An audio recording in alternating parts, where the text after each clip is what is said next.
Hello and welcome to Achievers hi dear learners of IGNOU MS psychology MPC 003 की classes आपकी चल रही हैं। और इस क्लासेस में अभी हम जो हैं वो ब्लॉक 2 पर हैं। एमपीसी 003 में ब्लॉक 2 में हैं और ब्लॉक 2 की सेकेंड यूनिट को हम कवर कर रहे हैं, यूनिट 2 को, जिसके दो पार्ट हमने डिवाइड किए हैं। प्रीवियस वीडियो में आप फर्स्ट पार्ट कवर करके आ चुके हैं, social cognitive theory, self efficacy, काफी सारी चीजों पर बात हुई थी। आज बहुत इंपॉर्टेंट टॉपिक के साथ हम शुरुआत करेंगे, जहां पे हमने लास्ट वीडियो एंड किया था। सेकंड पार्ट इसका जो शुरू आज हम करेंगे जहां से प्रिंसिपल्स ऑफ ऑब्जर्वेशन लर्निंग। ये काफी ज्यादा पूछा जाने वाला टॉपिक है, आपकी नॉलेज के लिए, इन्फॉर्मेशन के लिए, हर तरीके से काफी इंपॉर्टेंट है। बिना किसी डिले के आइए आज के इस वीडियो को शुरुआत करते हैं। सोशल कॉग्निटिव थ्योरी जो है यहाँ पे कंटिन्यू ही रहती है, क्योंकि ये प्रिंसिपल ऑफ ऑब्जर्वेशन लर्निंग उसी के अंदर का एक टॉपिक है। Bandura's social cognitive theory emphasizes the social origins of behavior in addition to the cognitive thought processes that influence human behavior and functioning। हमने so far बेंड्यूरा की social cognitive theory में ये समझा ही था कि कितने ज्यादा human behavior को influence करने के लिए cognitive thought processes important role play करते हैं, लेकिन ये social origins पर भी अपना focus डालती है, ये भी simultaneously हम समझ ही रहे हैं। Bandura's social cognitive approach represents a break from traditional theories by proposing that cognitive factors are central to human functioning and that learning can occur in the absence of direct reinforcement। जो traditional theories हैं वो हमारी cognitive जो हमारी functioning होती है उसको तो हमेशा इंपॉर्टेंस देती हैं, बिना थॉट प्रोसेसिंग के कैसे चीजें हो सकती हैं, तो उसको तो हमेशा इंपॉर्टेंस मिलती है, लेकिन सोशल फैक्टर्स को सबने इंपॉर्टेंस नहीं दी है। इन्होंने सोशल फैक्टर्स को बहुत ज्यादा इंपॉर्टेंस दी है, इसीलिए जो इनकी थ्योरी है वो ऑब्जर्वेशन लर्निंग को वो भी प्रमोट करती है। That is, learning can occur simply through observation of models and in the absence of reinforcement। यहाँ पर ये कहते हैं कि जरूरी नहीं है कि आप किसी चीज को रीइंफोर्स करें, किसी बिहेवियर को रीइंफोर्स करें, बार बार वैसा करने के लिए एनकरेज करें, मोटिवेशन दें, तभी वो बिहेवियर होगा। वो जस्ट सिंपली बाय ऑब्जर्वेशन भी हो सकता है। और इसी की वजह से इन्होंने अपना एक बोबोडॉल एक्सपेरिमेंट भी दिया था, जिसको डिफाइन किया था इन्होंने इसके through. Bandura argued that some of the traditional principles of learning, such as the laws of reinforcement and punishment, are more relevant to performance than to acquisition। वो ये कहते हैं कि reinforcement और punishment जैसे जो कॉन्सेप्ट निकल कर आते हैं, ये एक्विजिशन से ज्यादा परफॉर्म कराने में रेलिवेंट होते हैं, एक्वायर कराने में रेलिवेंट नहीं होते हैं, ये परफॉर्म कराने में रेलिवेंट होते हैं। मतलब हम जिससे जैसा बिहेवियर डिजायर्ड चाहते हैं उसको कराते रहने में ये जो रूल है वो रोल प्ले करते हैं। According to Bandura, learning can occur outside the boundaries of pleasure and pain।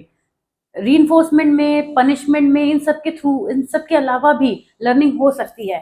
Thus people learn a great deal simply by watching and or observing other, by reading about what people do and by making general observation of the world। इनके जो concepts है ना, उन्हें आज के education system में बहुत follow किया जाता है। हम चीजों को पढ़ते हैं, ऑब्जर्वेशन करते हैं, या फिर एक्सपेरिमेंट जो सीखते हैं आप फिजिक्स, केमिस्ट्री, बायोलॉजी या डिफरेंट सब्जेक्ट्स में, वहां पे भी आप यही सब करते हैं कि आप करके देख रहे हैं, चीजों को ऑब्जर्व कर रहे हैं, अंडरस्टैंड कर रहे हैं। This learning may or may not be demonstrated in the form of behavior। To illustrate that people learn from watching others, Albert Bandura constructed an experiment entitled Bobo doll behavior। Bobo doll experiment जिसका नाम था, जिसमें aggression की study की गई थी। Basically aggressive behaviour को लोग कितना कॉपी करते हैं, और खासतौर से बच्चे, उसके लिए ये एक्सपेरिमेंट बनाया गया था। In this experiment, Bandura exposed a group of children to a video featuring violent and aggressive action. बच्चों को ऐसा वीडियो दिखाया गया जिसमें बहुत ज्यादा एग्रेसिव बिहेवियर दिखाया जा रहा था। For the experiment, Bandura made a film of one of his students, a young women essentially beating up a Bobo doll. जो एक रूम के अंदर एक जो यंग वुमेन थी, वो एक बोबो डॉल को बहुत ज्यादा बुरी तरीके से पीट रही थी। Bobo doll is an inflatable egg shape balloon creature with a weight in the bottom that makes it bob back up when you knock him down. जैसे ही हमने जो बोबो डॉल को बहुत ज्यादा हिट किया, तो वो एक बलून शेप्ड बॉल बनाई गई थी। ऑब्वियसली वो एक डॉल थी, उस पर कोई एक्चुअल नहीं फर्क आ रहा था इमोशंस का। The women punch the clown shouting sockeroo, she kicked it and sat on it, hit with the hammer. मतलब हर तरीके का एग्रेसिव बिहेवियर उस बोबो डॉल पर दिखाया गया। इसको बुरी तरीके से हैमर से मारा गया, या उसको जमीन पे पटक के फेंका गया, हर तरीके की चीज की गई थी। Bandura showed this film to a group of kindergartens who, as you might predict, liked it a lot। They then were let out to play। Play room में उनको देखा गया कि बहुत सारे जो ऑब्जर्वर थे, with pens and clipboards in hand, a brand new bobo doll and a few little hammers। तो जो ऑब्जर्वर ने रिकॉर्ड किया वो चीज क्या थी कि वो सभी बच्चे बिल्कुल वैसा ही बिहेवियर कर रहे थे। अब ये तो एल्बर्ट बेंड्यूरा करके गए हैं एक्सपेरिमेंट, लेकिन हम सभी लोग अपनी फैमिली में बच्चों को इस तरीके की चीजें करते हुए देखते हैं कि जो भी उन्होंने सीखा है वो कर रहे होते हैं, या बच्चा कुछ इस तरीके का बिहेवियर करता है तो हम कहते हैं कहाँ से सीखा है इसने, इसने पक्का कार्टून्स में देखा होगा, इसने किसी को करते हुए देखा होगा। तो हम खुद ये बात मानते हैं, एल्बर्ट बेंड्यूरा तो कह ही रहे हैं, लेकिन हम भी ये मानते हैं कि बच्चे देखकर सीखते हैं, और उसी चीज को उन्होंने यहाँ पे प्रूव भी किया इस थ्योरी के through. This might seem like a real nothing of an experiment at first, but consider these children change their behaviour without first being rewarded for approximations to that behavior. And while that may not seem extraordinary to the average parent, teacher, or casual observer of children, it did not fit so well with standard behavioristic learning theory. ये चीज निकल कर आई कि बच्चों ने जैसा देखा वैसा ही बिहेवियर वहां पे परफॉर्म करके दिखाया। बेंड्यूरा called this phenomena in observation learning or modeling, and this theory is usually called social learning theory.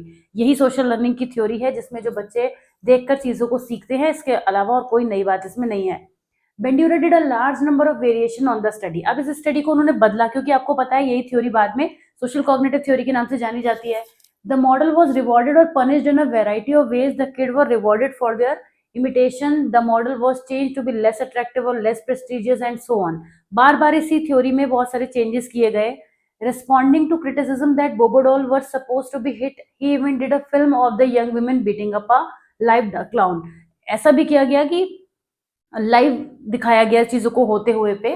When the children went into the another room they should find there, but the live clown they proceeded to punch him, kick him, hit him and with little hammers and so on. बच्चों ने भी similar behaviour किया। All these variations allowed Bandura to establish that there were certain steps involved in the modeling process. बच्चों ने जो copy किया, modelling की, देख के सीखा, उस प्रोसेस में कौन से वो सब प्रोसेसेस थे जो इन्वॉल्व थे, ये चीज उन्होंने एक्सप्लेन करी, जिसमें उन्होंने कहा सबसे पहली चीज तो थी अटेंशनल प्रोसेसेस। जब भी हम कुछ लर्न करते हैं तो हम उस पर अटेंशन पे करते हैं। अटेंशन उसी चीज पे करते हैं जो हमारा अटेंशन खींचने की अपने अंदर स्ट्रेंथ रखती है। हर चीज तो हमारा अटेंशन नहीं ड्रॉ कर सकती। Anything that distracts your attention is going to have a negative effect on observation learning. अगर हम कुछ सीखना चाहते हैं और ऑब्जर्व कर रहे हैं उस चीज को, लेकिन कोई भी दूसरी चीज जो है वो हमारा अटेंशन अपनी तरफ ड्रॉ कर रही है, तो उससे हमारी लर्निंग पर इम्पैक्ट पड़ता है। If the model is interesting or there is a novel aspect of the situation, you are far more likely to dedicate your full attention to learning. अगर कोई बहुत बोरिंग सी चीज आपके सामने चल रही है तो आपका मन नहीं करेगा। जब भी हम कोई लर्निंग का हमारा प्रोसेस होता है, ऑब्जर्वेशन लर्निंग ही सही, उस ऑब्जर्वेशन में भी कुछ ऐसा जरूर होना चाहिए जो हमें स्पार्क दे, उस चीज में बनाए रखने में हमें हेल्प करे। You have to be paying attention. Likewise, anything that puts a damper on attention is going to decrease learning, including observation learning. For example, you are sleepy, groggy, drugged, sick, nervous or hyper, you will learn less well. अगर हमें ज्यादा भूख लग रही होती तो पढ़ने का मन नहीं करता, या हमारा पार्टी चल रही है पड़ोस में कहीं पे तो हम म्यूजिक की वजह से हम पढ़ नहीं पाते। तो ऐसे बहुत सारे रीजन हो सकते हैं कि हमारे अटेंशन कैसे बना रहे, ये पहले मैटर करता है। अगर स्टूडेंट्स का अटेंशन उस चीज पे नहीं बना रहता तो वो बिल्कुल भी, उनके लिए वो लर्निंग, आप कितना भी एक्सपेरिमेंट करते रहे, उनके लिए कोई फायदा नहीं होगा। Some of the things that influence attention involve characteristics of the model. If the model is colorful and dramatic, तो हम ज्यादा टेंशन पे करेंगे। इसका बहुत अच्छा एग्जांपल मैं आपको दूंगी कि जो छोटे बच्चों की बुक्स होती है, कभी भी आप देखिएगा उस पूरी बुक में इतनी सारी पिक्चर्स होती हैं और लाइन सिर्फ एक लिखी होती है, या एक से ज्यादा भी हो सकती है। जैसे जैसे क्लासेस बढ़ती हैं तो कंटेंट बढ़ता जाता है, पिक्चर्स छोटी होती जाती है। आपकी बुक उठा के देख लीजिए, इग्नू की बुक से, उसमें बहुत ही कहीं कहीं पर ही आपको पिक्चर्स दिखेंगी, मैक्सिमम कंटेंट है, क्योंकि आपको अभी वो कलरफुल और वो सब की जरूरत नहीं है। लेकिन अगर छोटा बच्चा है ना, तो उसका अटेंशन उस पिक्चर पे जाएगा, पिक्चर पे बना रहेगा, वो पिक्चर में खुद को विजुअलाइज करेगा, उस सीनरी में, उन एलिफेंट्स, उस डक, उस वाटर, रेनफॉल, जो भी वहां हो रहा है उसमें खुद को इन्वॉल्व करेगा, अटेंशन उसका वो चीज खींचेगी, तभी वो जो बुक का पेज है उस पर रुका रहेगा, वरना वो तो सब कुछ हटा उठा के खत्म कर देगा। यही वजह है कि जो अटेंशन हमारा होता है वो सबसे इंपॉर्टेंट चीज है। अगर अटेंशन नहीं बना है तो आप कुछ भी कर लीजिए, लर्निंग होने में प्रॉब्लम आएगी। तो ये पहली चीज थी जो बहुत बड़ी चीज है। अब अटेंशन के बाद जरूरी है रिटेंशन।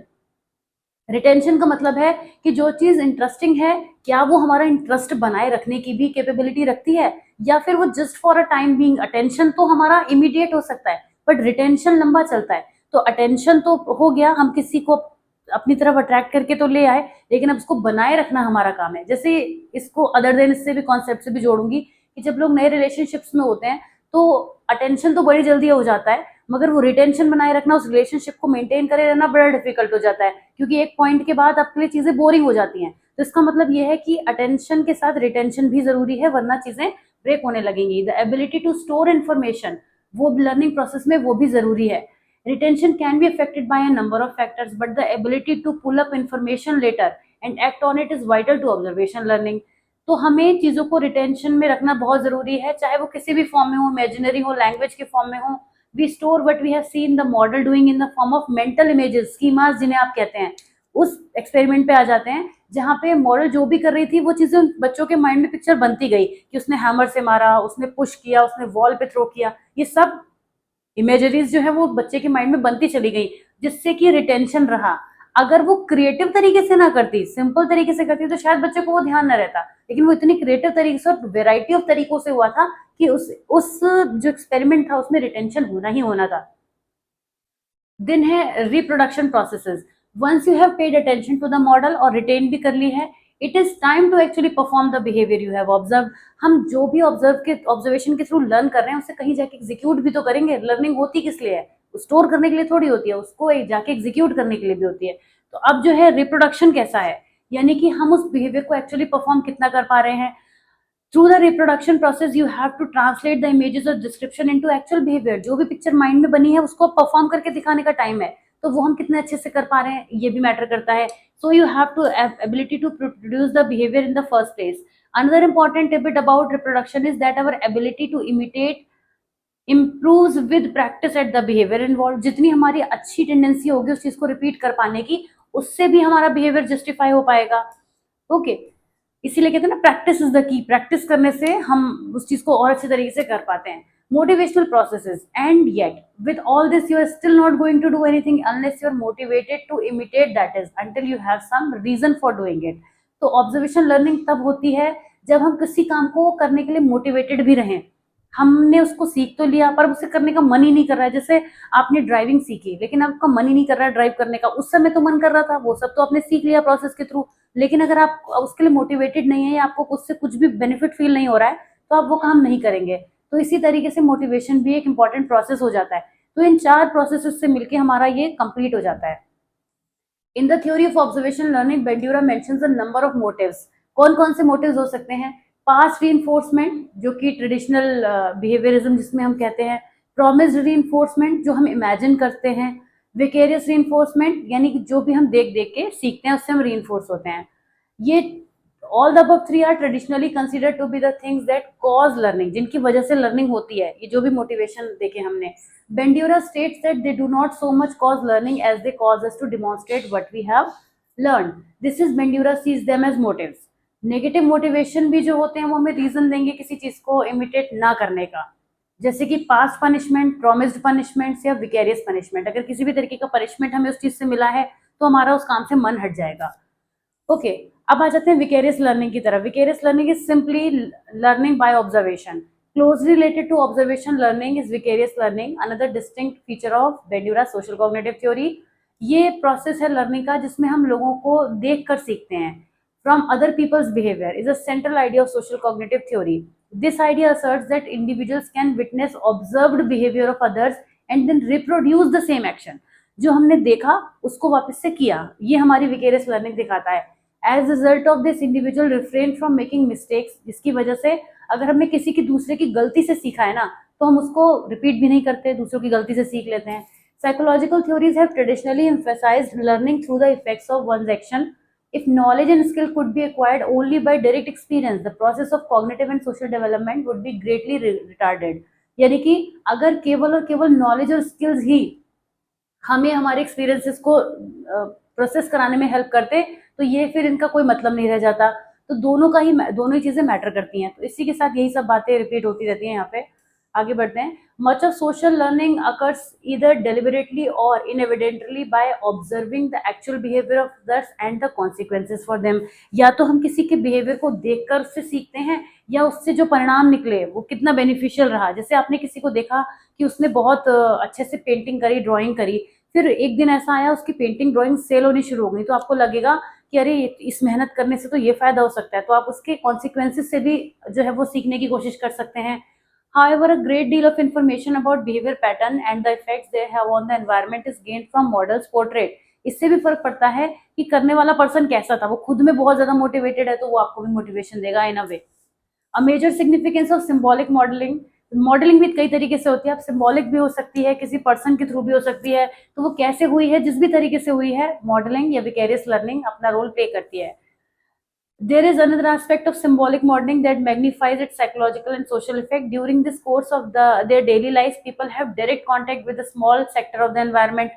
कभी हम अपने बहुत ही छोटे एनवायरनमेंट में होते हैं तो उससे भी जैसे हम चीजें सीख सकते हैं, हम सीखने की कोशिश करते हैं। कुल मिला के वो यही बताना चाह रहे हैं कि आप चाहे किसी ह्यूमन बीइंग से सीखें, किसी एक पर्टिकुलर एनवायरनमेंट से सीखें, डायरेक्ट सीखें चाहे इनडायरेक्ट सीखें, आप ऑब्जर्वेशन के थ्रू सीखते तो जरूर हैं। बेंड्यूरा की थ्योरी को इवैल्यूएट करते हैं। The theory of Bandura has been demonstrated to make powerful prediction and has generated useful application in a large number of area of human behaviour. बहुत सारे एरियाज में ये यूज होती है, स्टूडेंट्स के लिए यूज होती है, एजुकेशन की फील्ड में यूज होती है, रिसर्च की फील्ड में यूज होती है।